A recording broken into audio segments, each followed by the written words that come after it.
Ang isa sa 7 anghel na may dalang 7 mangkok na puno ng 7 huling salot ay lumapit sa akin. Ang sabi niya, "Ipapakita ko sa iyo ang babaeng mapapangasawa ng kordero." Napasailalim ako sa kapangyarihan ng Espiritu at ako'y dinala ng anghel sa ibabaw na isang napakataas na bundok. Ipinakita niya sa akin ang bagong Jerusalem, ang banal na lungsod na bumababa mula sa langit, buwan sa Diyos.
Ngayon, sagutin po natin ang ikalawang tanong na ano ang bagong Jerusalem.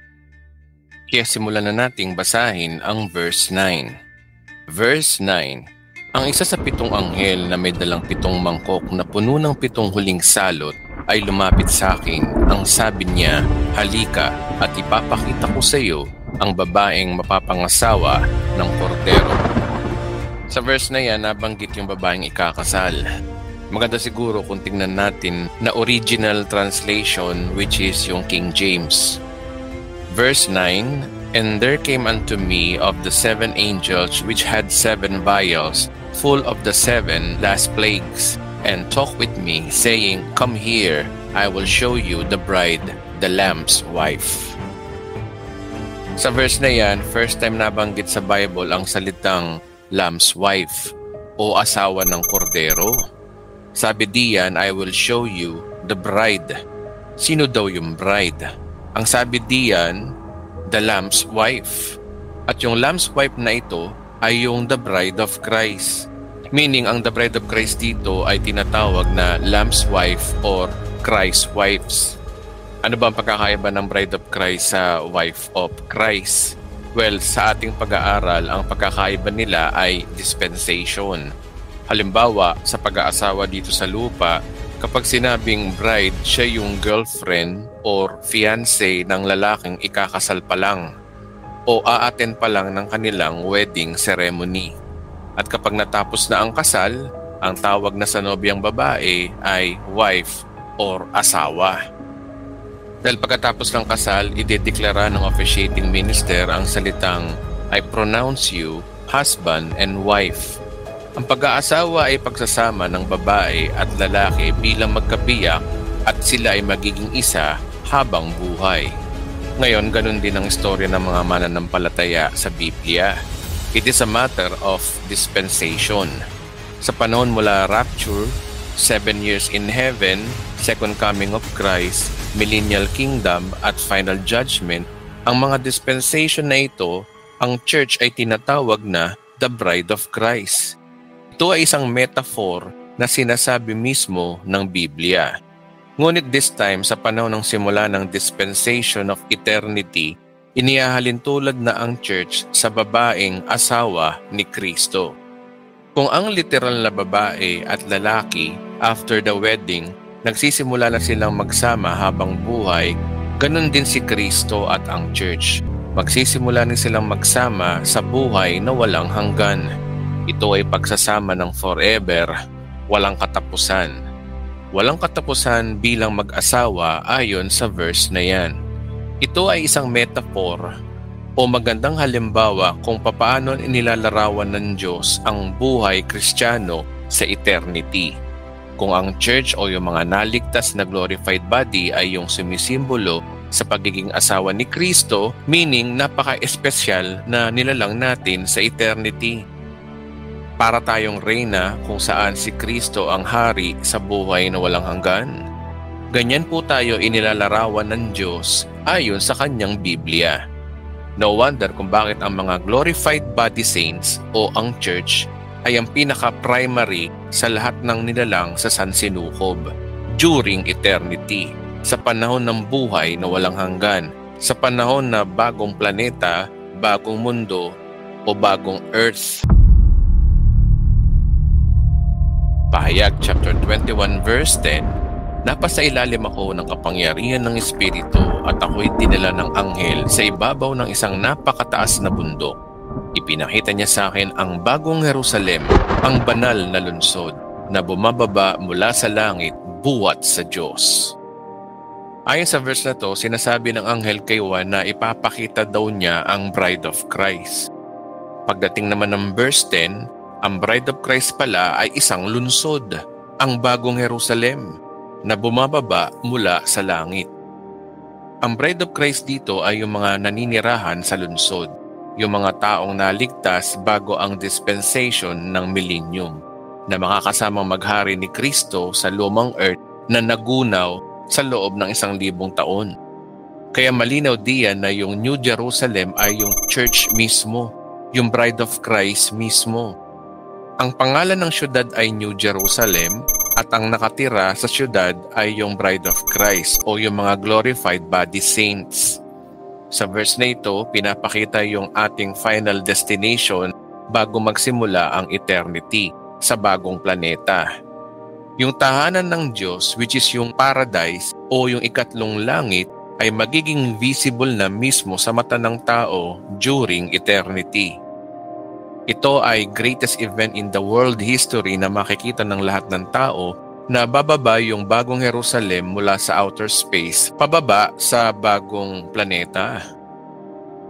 Kung ito'y lalarawan sa modernong panahon natin, mukha yatang parang malaking spaceship na bababa mula sa langit. Maaring ang nakita ni Juan ay isang napakalaking spaceship pero sa kapanahunan niya, hindi pa nabibigkas ng tao ang salitang spaceship. Dahil nasa modernong panahon na tayo ngayon, ito ay mailalarawan natin sa napakalaking spaceship na kasing laki ng isang lungsod. Gaya ng napapanood natin sa mga Hollywood movies. Pahayag chapter 21 verse 11, nagliliwanag ito dahil sa kaluwalhatian ng Diyos. Kumikislap na parang batong hiyas gaya ng hasper ng diamanting sinlinaw ng kristal. Ang lungsod na ito ay literal na sumasalamin sa kaluwalhatian ng Diyos. Ayon sa verse na yan, nagliliwanag daw ang lungsod. Kumikislap na parang hiyas o diamante na kasing linaw ng kristal. Remember, ang diamond ay hindi ito kumikislap kung ito ay nasa dilim o walang liwanag. Kung ang diamond ay tinapat mo sa ilaw, kumikislap-kislap ito hindi dahil sa diamond, kundi dahil sa liwanag. Ang syudad ay maaaring gawa sa mga diamante, kaya kapag ang liwanag ng Diyos ay nakikita mo, kumikinang ito na kasing linaw ng kristal. Ayon sa verse na yan, kumikinang ang lungsod dahil daw sa liwanag o kaluwalhatian ng Diyos. Meaning ang liwanag ng Diyos ang dahilan kung bakit kumikislap-kislap ang lungsod. Patuloy lang po tayo sa pagbabasa. Verse 12 to 14, ang pader nito'y makapal, mataas at may 12 pinto, at sa bawat pinto ay may bantay na anghel. Nakasulat sa mga pinto ang pangalan ng 12 lipi ng Israel. May 3 pinto ang bawat panig, 3 sa silangan, 3 sa timog, 3 sa hilaga at 3 sa kanluran. Ang pader ng lungsod ay may 12 pundasyon at nakasulat dito ang pangalan ng 12 apostol ng Kordero. Sabi diya, meron daw itong 12 pundasyon. May nagtuturo din na nagsasabi na ang New City of Jerusalem na ito ay nakasuspend daw sa langit. Ito ay pinabubulaanan ng Biblia dahil ayon sa verse na yan, ang lungsod ay may pundasyon. Kapag may pundasyon ang building, meaning ito ay nakalapag mismo sa lupa. Ang 12 pundasyon daw na ito ay nakasulat ang pangalan ng 12 apostol. Ang tanong, ano ang kahulugan kaya ng Diyos kung bakit iniukit sa 12 pundasyon nito ang pangalan ng kanyang mga apostol? Mukhang may pahiwatig dito ang Diyos na ang pundasyon ng syudad na ito ay pundasyon ng mga sakripisyo ng mga apostol for the sake of Christianity.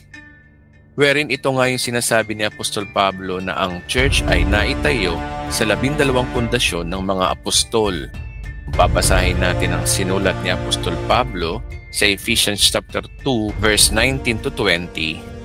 God's people and members of God's hold built on the foundation of the apostles and prophets, with Christ Jesus himself as the chief cornerstone. Nabanggit ni Apostol Pablo na ang mga apostol ang pundasyon ng Christianity at ang pinakapunong pundasyon dito ay si Jesus Christ mismo. Kapag sinabing God's people or member of God's household, ito ay ang Christianity o ang church. Na ang sinasabi dito yung pundasyon ng Bride of Christ o ng church o yung bagong Jerusalem ay naitaguyo sa pamamagitan din ng mga naging sakripisyo ng mga apostol. Both spiritual and literal ay iisa ang sinasabi ng Bible. Kaya napaka-harmonize talaga ng scriptures kung ito'y ating pag-aaralan ng walang bias. Spiritually, pagdating sa ministry, ang mga apostol ang ating naging pundasyon sa pangangaral ng gospel. At literally naman, sa City of Jerusalem sa future, nakaukit ng literal ang mga pangalan ng mga apostol. Ang 12 tribes of Israel at 12 apostles of Christ ay pinapakita yung honor nito sa bansang Israel. Kagaya ng sinabi ko sa part 16a, kaya siya tinatawag din na New Jerusalem ang lungsod na ito dahil to give honor Israel. Dapat kasi natin maintindihan bilang Kristiyano ay ano ang pinakaugat ng Christianity. Ang ugat nito ay nagmula sa Judaism. Ang mga ugat natin ay bumabalik kay Abraham, kay Isaac, mula kay Jacob hanggang sa 12 tribes of Israel. At isa sa 12 tribes of Israel ay ang Huda na mula sa lahi ni Haring David na wherein ipinanganak ang ating Panginoong Hesus bilang isang Hudyo. Sa description ng New Jerusalem, pinapaalala sa atin ng Diyos sa buhay na walang hanggan kung saan tayo nagmula at kung ano yung naging role ng Israel para sa salvation of mankind sa lumang daigdig. Dahilan kung bakit ang bansang Israel ay napakalaki ng role sa plano ng Diyos. Dahil sa bansang Israel na isulat ang Biblia. Ang mga writers ng Biblia ay mga Hudyo na nakatira sa bansang Israel. Sa kanila nagpakilala ang tunay na Diyos at sa kanila isinilang ang ating tagapagligtas, ang ating Panginoong Hesus. Remember, si Jesus at ang mga alagad ay mga Hudyo. At sa end times, malaki ang role ng mga Hudyo sa buong mundo. Kaya sa eternity, pinangalanan sa mga Hudyo ang syudad na tahanan ng Diyos. Kaya ito tinatawag na Bagong Jerusalem to honor the nation of Israel.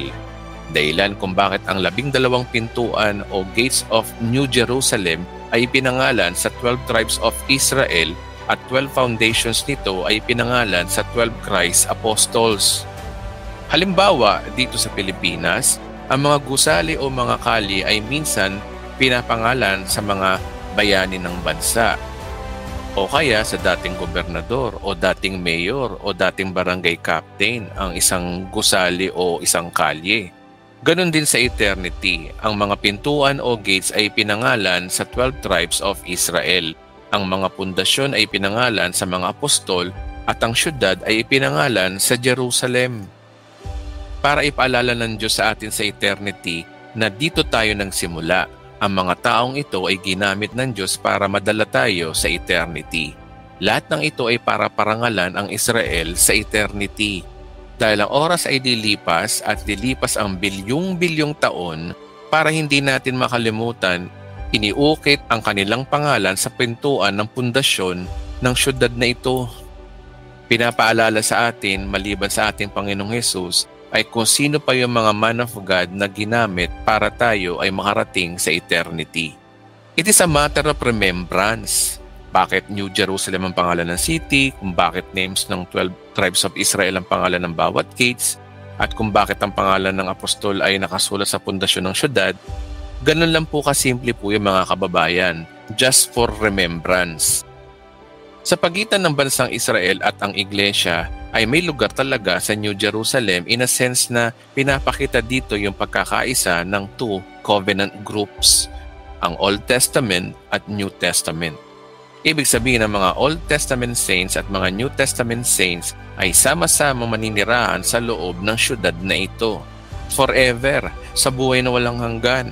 Dahil ang kanilang sakripisyong ginampanan sa lupa, nagkaroon tayo ng lupa at bahay sa bagong Jerusalem. Kaya ganoon na lamang ang tawag ni Juan sa tahanan ng Diyos bilang bagong Jerusalem. Kaya yun ang dahilan kung bakit ang City of Jerusalem ay tinatawag na Bride of Christ or Lamb's Wife. Ang bagong Jerusalem ay pangalan lang ng city. Pero ang Bride of Christ ay yung mga mamamayan sa syudad na ito. Kaya nga, yun ang dahilan kung bakit Jerusalem ang tinawag ng Diyos sa tahanan ng Diyos at tahanan ng Bride of Christ. Pahayag chapter 21 verse 15 to 17. Ang anghel na nagsalita sa akin ay may hawak na gintong panukat upang sukatin ang lunsod.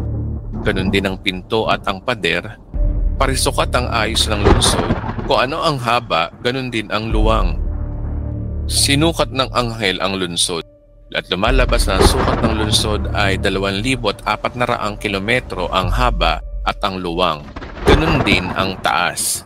Sinukat din niya ang pader at 65 metro naman ang taas nito, ayon sa panukat na dala ng anghel. Sinabi dito yung hugis mismo ng City of New Jerusalem.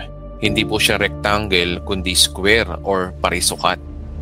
Dahil ang sabi diyan, parisukat or square ang lunsod. Ito po ay merong 2,400 square kilometers sa madaling salita. Ang lapad at haba nito ay parehong malaki, kaya nasabi natin ito ay isang square na lunsod na ang haba at lapad nito ay pareho ng sukat. Ngayon, sinukat din pati taas nito at umaabot ng 2,400 kilometers ang taas. Napakahalaga din kasing malaman natin ang sukat ng syudad na ito dahil bawat taong naligtas ay maninirahan sa syudad na ito. Ang mga naninirahan dito ay mga naligtas na nabuhay sa dispensation ng Old Testament at mga Kristiyanong naligtas sa dispensation ng New Testament. New Testament saints na gaya ng raptured saints at tribulational saints. Kaya napakaraming tao nito. May mga taong naligtas mula sa nakaraan, kasalukuyan o sa hinaharap bago maghari si Kristo dito sa daigdig. Tataka lang kayo dito kung ang laki ba ng syudad na ito ay sapat bang manirahan ang trilyon-trilyong tao? Ang syudad ay meron 2,400 kilometers wide, 2,400 kilometers deep at 2,400 kilometers high, meaning ang lungsod na ito ay isang perfect cube. Ang tanong, gaano ba kalaki ang 2,400 kilometers cube na ito? Ang lawak nito, ikukumpara natin ito sa mapa ng ating mundo. Halimbawa, ang New Jerusalem na ito ay bumaba sa bansang Amerika, ay ganito ang ating makikita. Ito ay approximately halos o lagpas kalahati ng United States na kung magsisimula kang gumuhit pababa ng Canada hanggang Gulf of Mexico at mula gitna ng Great Lakes at diretso sa kanto ng California. Ganyan po kalaki, kahaba o kalapad ang New Jerusalem ayon mismo sa sinasabi ng Bible. Kaya sa lawak nito halos kasing laki ng lupain ng United States. Kung sa lawak nito ay halos kasing laki ng lupain ng United States, kasya ba talaga ang trilyon-trilyong glorified body sa 2,400 square kilometers na ito? Ngayon, kung halimbawa sa tingin mo ay hindi sapat ang full volume ng buong Bride of Christ o mga naligtas, dapat din natin kasi i-consider kung gaano naman to kataas.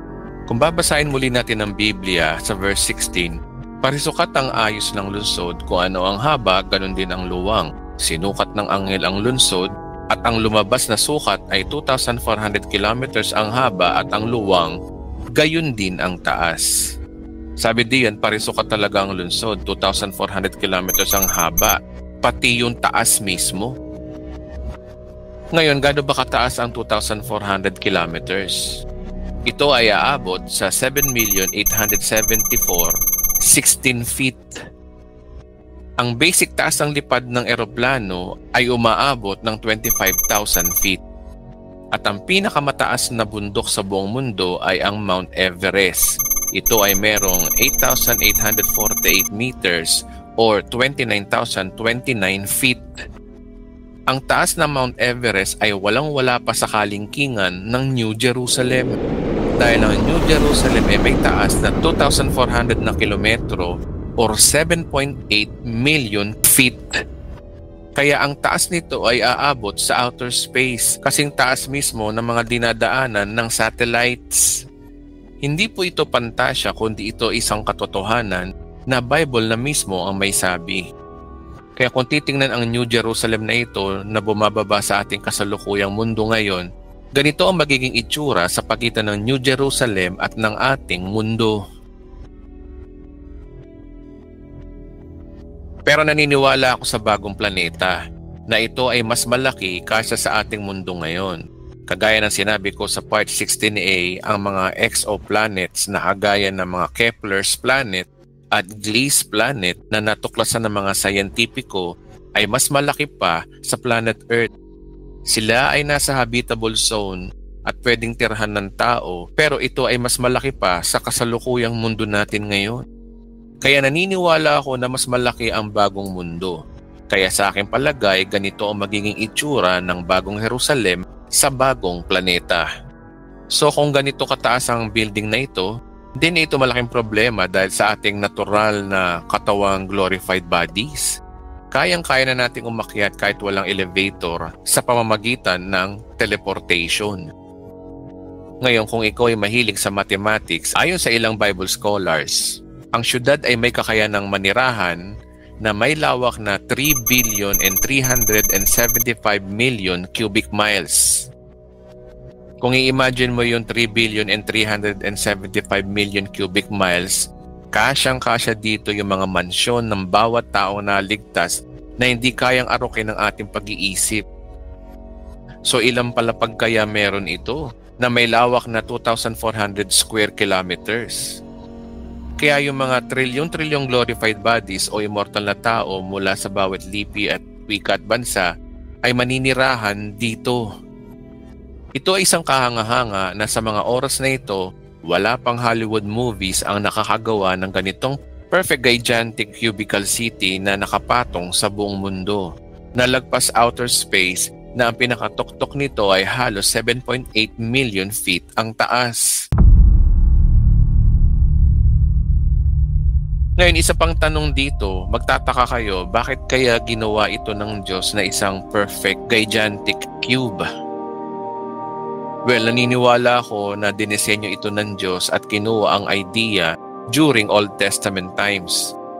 Sa Old Testament, ang mga Hudyo ay may templo ng kanilang lugar ng panambahan. At alam naman natin historically na ito nga yung first and second temple. Ang templo na ito, makikita mo sa loob, ay yung Holy of Holies. At ang Holy of Holies na ito ay lugar na siyang pinananahan ng presensya ng Diyos o ni Yahweh ng Old Testament. Kung i-google mo ang Holy of Holies sa Jewish temple, ganito ang sinasabi. The Holy of Holies was a perfect cube-shaped room in the ancient tabernacle and the temple of Jerusalem. It was the most sacred area of the temple and was only accessible to the Israelite high priest. Ang sabi diyan, yung dimension nito ay 20 cubits long, wide, and deep. Kaya ang Holy of Holies na ito ay hugis perfect cube din, na ang Holy of Holies sa Jewish temple ay sumisimbolo sa tahanan ng Diyos sa lugar na iyon. Spiritually, ito nga yung tahanan ng Diyos. Kaya sa future, ang New Jerusalem sa mata ng mga Hudyo, ito ay Holy of Holies. Nais ipabatid ng Diyos dito na ang New Jerusalem, kapag ikaw ay nasa perfect cube na ito, ikaw ay nasa presensya ng Diyos. Pahayag chapter 21 verse 18 to 21. Batong hasper ang pader at ang lunsod ay lantay na gintong kumikinang na parang kristal. Ang saligan ng pader ay puno ng lahat ng uri ng mahalagang bato. Hasper ang una, safiro ang ikalawa, calcedonia ang ikatlo, esmeralda ang ikaapat, unis ang ikalima, carnolina ang ikaanim, crisolito ang ikapito, berilyo ang ikawalo, topaz ang ikasyam, chrysopraso ang ikasampu, jacinto ang ikalabing-isa, at ametista ang ikalabing-dalawa. Perlas ang 12 pinto, bawat pinto ay yari sa iisang perlas. Purong ginto ang lansangan ng lunsod at kumikinang na parang kristal. Well, dito natin kinuha yung sabi-sabi na ang langit daw ay streets of gold. Ito ay contradict sa sinasabi ng ilan na ang langit daw ay puro ulap. Tapos naglalakad daw tayo sa ulap. So hindi po pala totoo yun. Ito ay literal na city, literal na mga kalye, literal na mga buildings at mansion. Hindi po ito espiritual o ibang dimension o espiritual na mundo. O hindi po ito engkantadya o tirahan ng mga engkanto. Ito po ay literal na mundo. Kaya literal na ginto yung mga arkitektura nito. Pero ang gintong ito ay hindi makikita sa ating mundo. Hindi ito gaya ng ginto na nakikita natin na solid yellow-orange na metal stones. Kundi ito po ay transparent gold. Kung titingnan natin sa English, ito ang sinasabi. And the building of the wall, it was jasper, and the city was pure gold, like unto clear glass. Ang sabi diyan, yung lunsod daw ay purong ginto, na kasing linaw daw ng glass. Yung glass diyan, kung titingnan mo sa Greek, ay walos, means transparent like rain or glass. Kasing linaw daw ng patak daw ng ulan. Yun ang dahilan kung bakit ko nasabi na ito ay transparent gold, dahil ito ay sinasabi mismo ng Biblia. Ang ganitong klaseng ginto ay wala sa ating kasulukuyang daigdig. Kaya sa bagong planeta, ito ay magiging visible sa mata ng mga tao. Since ang mundo natin ay puno ng korupsyon, ang mga ginto dito sa daigdig ay mas mababang uri kumpara sa ginto sa bagong planetang darating. Kaya yun ang dahilan kung bakit sinabi diyan na the city was pure gold like unto clear glass. Kaya ito po ay isang kamangha-mangha at hindi po ito pantasya. Ito ay isang katotohanan na ang Biblia na ang nagsasabi. Salita na ng Diyos ang nagsasabi. Ngayon, basahin po muli natin ang verse 21. Perlas ang 12 pinto, bawat pinto ay yari sa iisang perlas. Purong ginto ang lansangan ng lunsod at kumikinang na parang kristal. Ang sabi diyan, bawat gate ay yari sa iisang perlas. Kung iisipin natin na meron lamang 3 gates sa bawat gilid ng lunsod at ang bawat side nito ay merong 2,400 kilometers. Kung titignan natin yung illustration natin kanina, kung ilalagay natin ang New Jerusalem sa mundo natin ngayon, sa lupain ng North America, halos 1/3 ng United States ang matitira sa laki ng syudad na ito. Gaya na sinabi ko kanina, mula sa Gulf of Mexico papuntang Canada, sa isang side na yan, meron lamang itong 3 gates. Meaning ang mga gates na ito ay sobrang laki. Ayon sa mga ibang Bible scholars, ito ay merong 50 to 100 kilometers ang lawak ng bawat gates nito. At isa pa sa nakakamangha dito ay yung bawat gates na ito ay inukitan ng isang malaking perlas na gates. Wherein dito sa verse nito nakuha na ang heaven ay may pearly gates. It is beyond our imagination kung paano ito nangyari, ngunit ito po talaga ang sinasabi ng Biblia. Pahayag chapter 21 verse 22 to 23. Napansin ko na walang templo sa lunsod, sapagkat ang nagsisilbing templo roon ay ang Panginoong Diyos na makapangyarihan sa lahat at ang Kordero. Hindi na kailangan ng araw o buwan upang bigyang liwanag ang lunsod, sapagkat ang kaluwalhatian ng Diyos ang nagbibigay doon ng liwanag, at ang Kordero naman ang siyang ilawan. Ang tanong diyan, bakit walang templo dito? Bakit sinabi dito na hindi na kailangan ng templo? Well, kapag sinabing templo, sa loob ng temple, ang presensya ng Diyos ay nakatago sa loob nito. Yung Holy of Holies na lugar na presensya ng Diyos ay laging nakaseparate. Laging nakatago ito sa pagitan ng malaking kortina. Since ang city ay tahanan na ng Diyos, wala nang dahilan para maglagay ng templo dito. Dahil ang Diyos ang naninirahang kasama natin sa lungsod na ito, na wala na itong dahilan para magtago pa ang Diyos. Dahil ang city na ito na yung pinaka-Holy of Holies mismo. Nasa presensya ka na mismo ng Diyos kapag nasa loob ka na ng lungsod na ito. Lahat ng bagay na para pantakip natin sa presensya ng Diyos ay inalis na ng Diyos. Tayo ay mga bagong nilalang, wala na tayo sa sumpa ng kasalanan at meron na tayong glorified body, dahilan para literal natin makasama ang Diyos. Pinaintulutan na ng Diyos na tayo makalapit sa Kanya ng mukhaan.